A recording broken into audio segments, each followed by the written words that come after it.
Regardless of how she appears to you, she is a far-right white man, in blackface wearing a dress. You might think it's empowering that a black woman leads a major political party in the UK. But ask yourself, does she even see herself as black or a woman? Isn't she just a far-right white man in disguise, on a mission to save the UK by attacking non-white people and women? How shocking is it that someone so well off is telling you to take responsibility? In her leadership battle against Robert Jenrick, who wanted Disney cartoons painted over in refugee reception areas, she claimed mothers on maternity leave are getting too much money and that people should exercise more personal responsibility. But who is she to say that?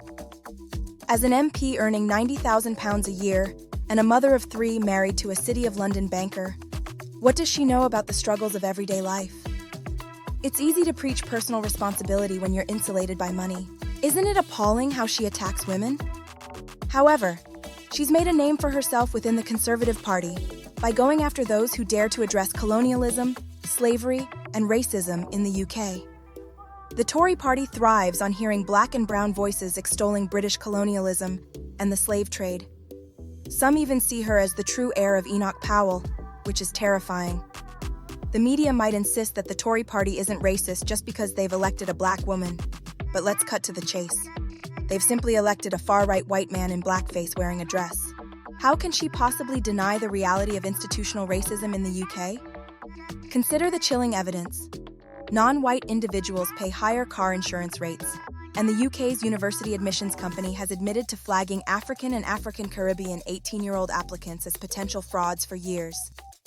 The staggering number of African and African Caribbean women detained in mental health institutions is alarming, or that these women die at high rates during childbirth than white women. And let's not ignore the fact that the UK's death penalty seems reserved for young black and brown men. The UK imprisons a higher percentage of young men from African and African Caribbean backgrounds than in the US when it comes to African American men.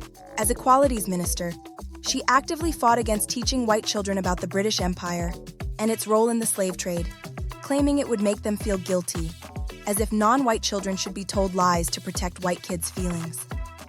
The list goes on, yet as a far-right white man, she claims that the British Empire and Britain's 400-year-old role in slavery didn't contribute anything to the wealth of Britain. Isn't that music to the ears of the far-right media and far-right voters? No wonder they adore her. From her perspective, she believes she is far-right enough for the Tory party and that they don't need Nigel Farage, the poster boy of the UK far-right movement. When it comes to British far-right nationalist politics, KEMI Badenoch is the real deal. Regardless of how she appears to you, she is a far-right white man in blackface wearing a dress.